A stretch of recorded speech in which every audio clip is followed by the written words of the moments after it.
A long time ago, in a galaxy far, far away.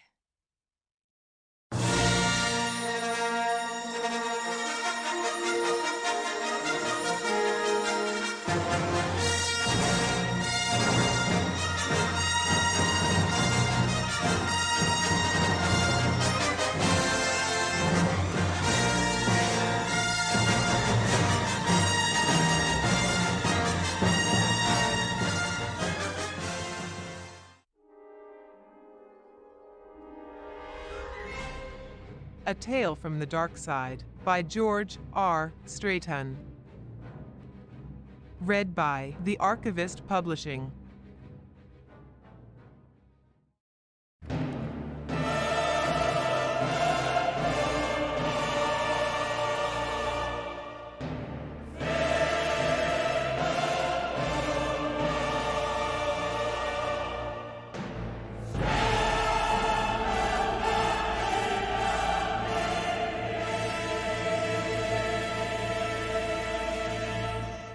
The black obelisk seemed to absorb the dim illumination produced by Crius's twin moons.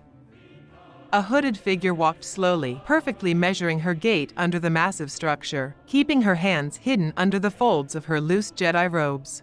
Taka zich matoka duwaj, she whispered for the fourth time, exactly 6 heartbeats after the third intonation. Sith rites had to be followed to the letter, as omitting even one of the elements of the invocation could cause the one who invoked it to be cursed. Additionally, Vara Handreem did not wish to provoke the dark side by making such a mistake. She took 2 more steps under the obelisk, allowing herself a moment to observe the perfect symmetry of its smooth faces and the precision of the lines that marked its limit. Such beauty, she thought. Taka zich matoka duwaj, she repeated for the 5th time. Or was it the 4th? Her heart sped up, only increasing her distraction. Take it easy, she thought. She measured her distance from the obelisk at a quick glance. It was about 12 meters, so it had to be the 5th time.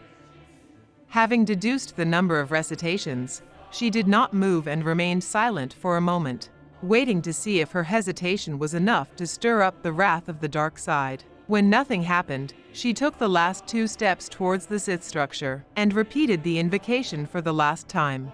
Taka zich matoka duwaj. The obelisk remained silent in front of her, as if ignorant of her presence, or judging her as insignificant. Beginning the last section of the rite, she knelt down and removed the hood of her Jedi cloak, allowing her light brown hair to wave around her shoulders and sat down. She closed her hands and placed them above her head, the base of the palms pressed against each other. She remained in this position for what seemed to be more than an hour when something began to happen, something she sensed both inside and outside the obelisk. A slight tremor reverberated from deep within the structure, changing from a faint murmur to a deafening cacophony in the space of a dozen heartbeats. And then the area in front of her moaned, and the ground began to tremble. Her muscles were sore from sitting for so long, but she nevertheless tried to maintain her exact position, even as it seemed the ground tried to pull her down. She stared at the obelisk, and thought that her vision became more blurred with each tremor. She then thought she saw the massive stone moving, sliding upwards, its base becoming wider and wider. The ground groaned, and then cracked into a series of large fissures. Violent tremors occurred at the same time, and, although she felt a bone crack under her shoulder, she ignored the pain and forced herself to hold her head up so she could admire the dark spectacle. The obelisk itself had become a passage to a huge structure with long, smooth walls and pyramidal towers. Vara recognized it, thanks to the Sith writings kept in the temple library. It was a place where pure-blooded wizards could go to meditate and put on paper their knowledge gained by experience.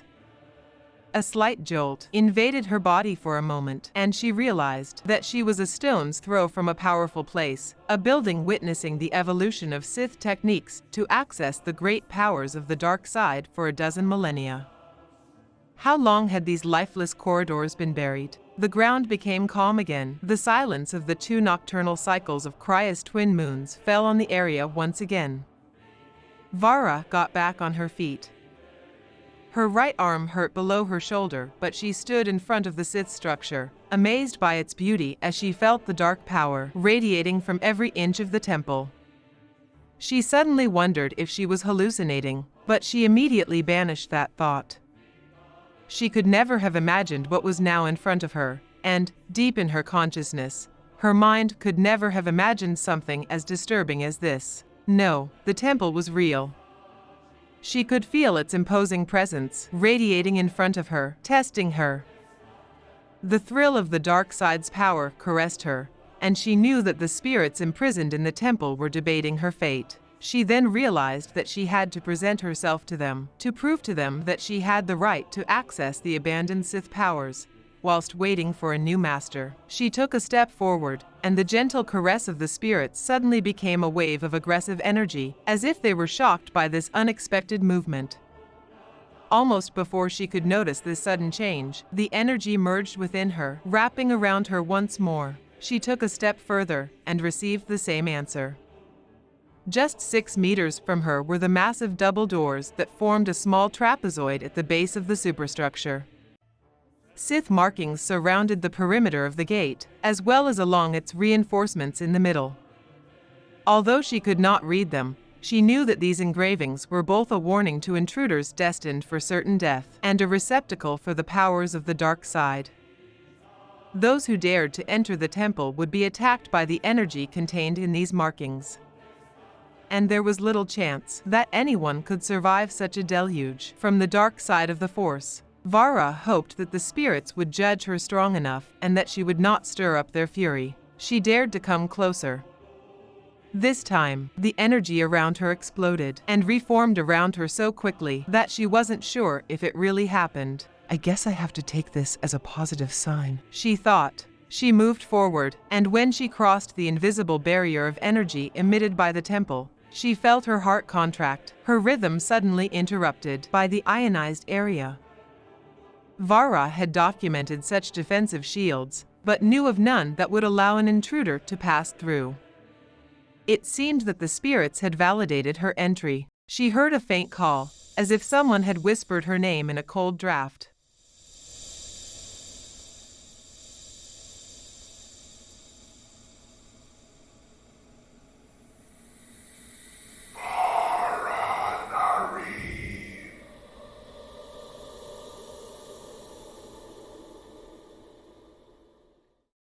Her body tensed, and she looked around to see who had spoken. Seeing no one, she turned her attention to the double door, and there stood a translucent figure, its head hidden behind a mask covered with spikes and its body wrapped in voluminous robes. She could clearly see each of these components as they were differentiated by different shades of black, with its eyes and mouth being the darkest. She froze involuntarily, staggering at the sight of the specter, although she knew that such a display of fear could only diminish her chances of survival in the face of a Sith spirit.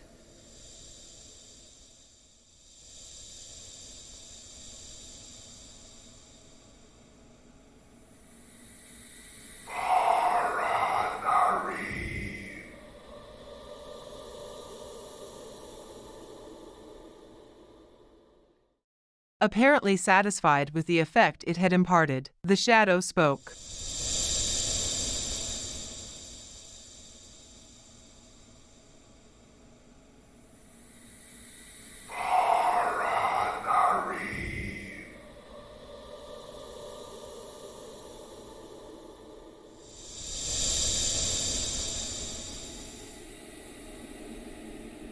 You have awakened us from a sleep of more than 10,000 years.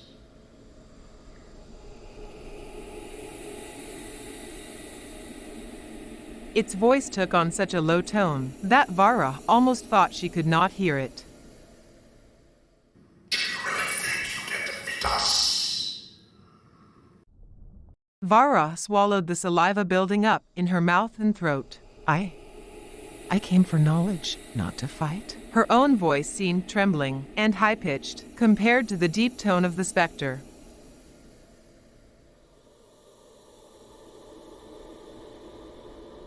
You are a Jedi.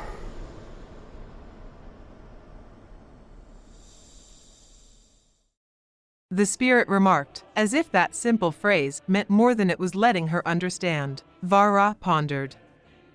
She had to master the conversation completely if she wanted to accomplish her goal. If what you mean is that I am a follower of the Force, and that I have learned to manipulate it by my will, then yes, that is what I am. She straightened up as she spoke, to show that she was steadfast. But I don't believe in the distinction between darkness and light. For me, it's the same thing. I came here to complete my apprenticeship and master the Sith techniques to use the Force. Not the dark side. Just the Force. The spirit raised its head gently, as if invoking memories that had been dormant for a long time, or receiving information from an invisible source. Vara's breathing began to quicken, and she did her best to mask her nervousness. Allowing the specter to see such weakness could be the last mistake she would make. The spirit turned its attention back to her. Your case divides us. How did you go to this conclusion? Through many years of reasoning and meditation. She said, more confident now that she had almost succeeded in disturbing the Sith with her words. Light or dark, these are only aspects of the Force. The Jedi have always wanted to define the barrier between the two, but it does not exist. The line is blurred. Everything can be connected between these two aspects. That is why the Force does not depend on the existence of something, unlike light, which could not exist without darkness. The Force just is, quite simply. That is why discussing its multiple divisions leads nowhere. The Sith did not answer, letting silence speak for itself. Vara began to wonder if she had carried the ruse too far. The specter laughed.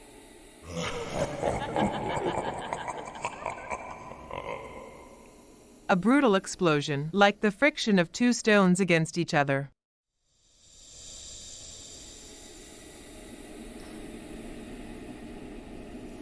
Your logic is wrong, Jedi. How did you go to this conclusion? We have allowed you to find us. We allowed you to invoke us from the depths of this world. It is we who will determine the consequences of your pitiful attempt. Vara could not turn back. For assurance, she touched the lightsaber hidden in her robes.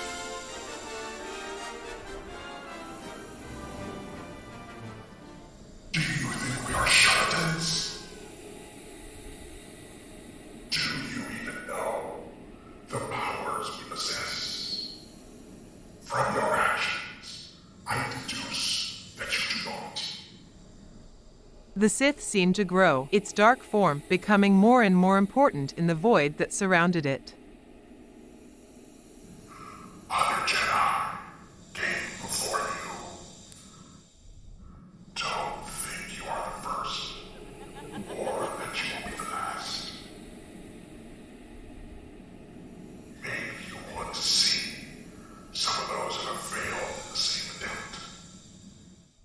With a wave of its hand, the Sith summoned 3 more specters, but they did not possess the same dark form. They had gray, tense faces, as if they were undergoing terrible pain. But even in their spectral form, Vara could see that they were Jedi Masters. If the Sith could do that to Masters, what chance did she have? She slipped her hand into her robes and pulled out her lightsaber, igniting it, before she even had a firm grip on the handle. The blade hissed as it came to life, as she held it in front of her, its tip pointing towards the lower of the two moons that floated in the sky above the entrance to the Temple of the Obelisk. The spirit of the Sith focused on her once more, and suddenly slid forward. Varra struck with her weapon in a wide circle, cutting through the specter from his left shoulder to his right hip. But the blade passed harmlessly through it, without leaving a single mark. And suddenly, the spirit was upon her, enveloping her in its shadow, rendering her vital organs useless, and at the same time burning her skin by an icy fire. She screamed, hitting hard with her lightsaber, but the specter's attack only intensified. Her body was overcome with pain when the dark side crossed the body barrier to attack her spirit. The end came quickly, and Varra became a ghostly shadow, surrounded by the power of the dark side of the Force. It was then that she realized that she would remain in this state, tormented for eternity, tormented like a shadow. As her essence faded away, she thought, I cannot believe what I did. I only wish I had a way to warn those who will come after me, not to underestimate the power of the dark side.